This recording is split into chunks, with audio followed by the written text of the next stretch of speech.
My advice to people that want to be mavericks is put your blinders on, focus on what you want to achieve, and don't listen to all the noise. That noise is horrific and just really, really bad. And it's always going to be eating at you, but you've got to stay focused on the goal. I was taught that years ago by a mentor, and it's absolutely true. Stay focused, don't let distractors bother you, don't let them get you down. And invariably, you're going to be kicked to the ground as a maverick or an entrepreneur or anybody that's trying to achieve their own freedom, but you got to get up and keep going. When you meet with people that can help you grow your career or get your objective done or help you with your mandate, think about it this way. Because this is advice I give to everybody that's trying to get a job or move up or even advance their own business. If you had 15 minutes with somebody you wanted to work with and you talk about yourself for those 15 minutes, that's a mistake. What you should be talking about is how you can solve problems for them. All the hires in my companies and the people I hire within my own, venture capital firm and private equity firm are people that came to me with really short resumes, basically one line saying, I need to meet you because I'm going to solve some big problems for you and help you build your business a lot faster. That's it. I'm interested. I want to hear what you have to say. I don't care where you went to high school, what the name of your dog was. I couldn't care less. But if you've done some work and you can tell me how you can advance what I'm trying to do, you're hired, Kendall. And then I'll give you 6 months to go prove it. Do that all the time, and it really works. Think about that. Think about talking to people about how you can affect their outcome. How do you get to the next level? You hire amazing people, and you give them a piece of the upside. Very hard to do in a services business like yours, but not impossible. Scale is everything. You want to get bigger. The only way you're going to do that is expanding on being just a one-man show. And that's tough. Finding the right partners that should augment your skills. If you're great at one thing like sales and marketing, get someone who's better in logistics or hiring people that can actually do more of these websites. I've always found in every one of my deals that made me money, it's the team I built. A fantastic team of people working together towards a single mission. The better the people, the more money I made. It's that simple. But I always gave up some to them so they were part of the story. And I always found, even if I gave up half, which I did in the case of the Learning Company, that outcome was $4.2 billion, so I was pretty happy with the outcome in the long run. It's all about team. It's really hard to do it on your own, and building a team, you have to build it slowly and find the right partners, and then give them some of the upside. What are some of the telltales that you have seen over your years that tell you this person isn't right, I have to let her or him go? That's a good question, and I'll answer it with an analogy of fact. I carry 2 phones with me.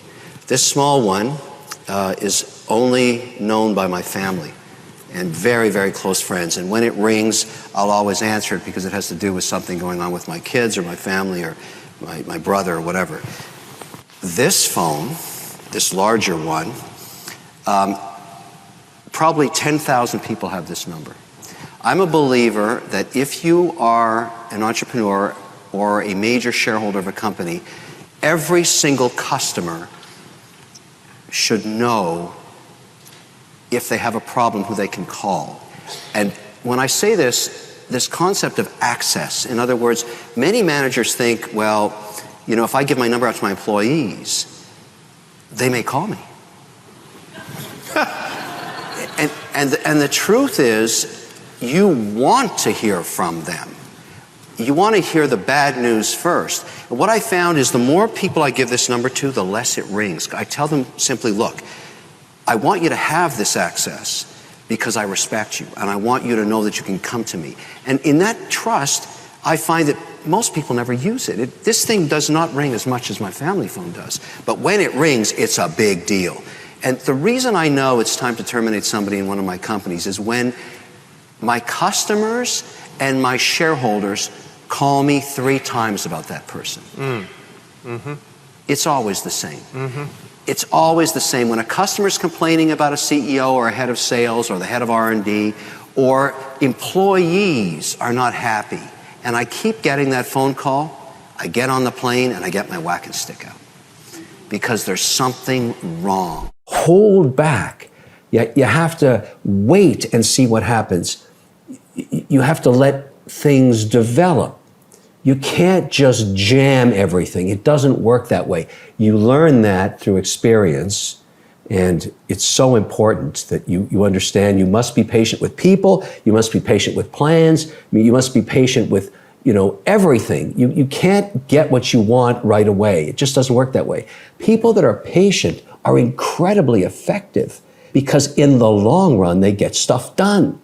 You have to kind of sit back and assess things. That's what patience is. It's an assessment of your situation. If you come and tell me, you're the CEO, you're the founder, you're the largest shareholder, that you know and you're perfect at everything, I know you're full of crap. That is so not true. Great entrepreneurs know their weaknesses and surround themselves with solutions. The logistics person, the marketing person, the accounting person, the saleswoman, the salesman.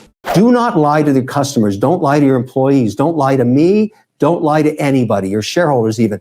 Take the pain, take the hit, admit the mistake you made, and you will build a relationship, particularly with customers. What we're learning online is if you have a direct relationship with a customer and you're honest with them and you tell them, hey, the product's going to be delayed, or sorry, you got a bad product, we'll replace it, we'll give you your money back, whatever it is, that communication ends up being very, very valuable over time. Those customers stay loyal. We've learned that 100-fold in our companies now. And now we're, across the portfolio, we're now at 48% direct of revenue to customer. That's magic, Gary. That's friggin' magic. Because that's 100% gross margin business. I have failed a lot. Many failures. I can give you some. I just gave you one earlier. I lost hundreds and hundreds of thousands of dollars, at least on paper, for a long time shorting Yahoo. That was a big mistake. Stupid of me to do that. Then I started a business. I've started many startups when I was an operator that actually failed. One was involved with one of the giant cable companies, and I probably spent about 18 months on that. Made no money, lost a lot. I think in that case about $750,000. Ouch, that hurts. It really stung. I've invested in other deals. Some were friends, some were other business associates that went to zero. Generally, in a startup, I'll put up about $250,000 and wait and see what happens, then put more in. And there was one that I put $250 into, and then within 6 months they needed more money. Even though my gut was telling me don't invest in it, I put another $250, and within 6 months, lost another $500,000. I've made many mistakes, but I learned from my mistakes. That's the key. I am not going to be successful in everything I do. And I want you to embrace that idea as an entrepreneur. You are not going to be successful all the time. You will make many, many mistakes. And it's okay. It's okay as long as you learn from it. Now, I don't make the same mistakes anymore. I make new mistakes. I learn from those again. And that's what's called experience. The difference between when you start your career and when you get to the middle of it in the end is all the mistakes you've made and what you've learned from them. And the older you get, the more you've learned. And that's the whole idea. And when I work with young entrepreneurs today and with my teams and my companies, I try and explain to them the mistakes I've made so they don't make the same ones. That's the whole idea. But I've made millions of dollars of mistakes. And I once ran as a politician and lost millions of dollars doing that. Was that a mistake or was that a learning experience? I still haven't decided yet. But it's sort of those experiences in life are made up. The patina of life, the rust of life, the coating of life is all the experiences, not just the successes, but the failures you've made.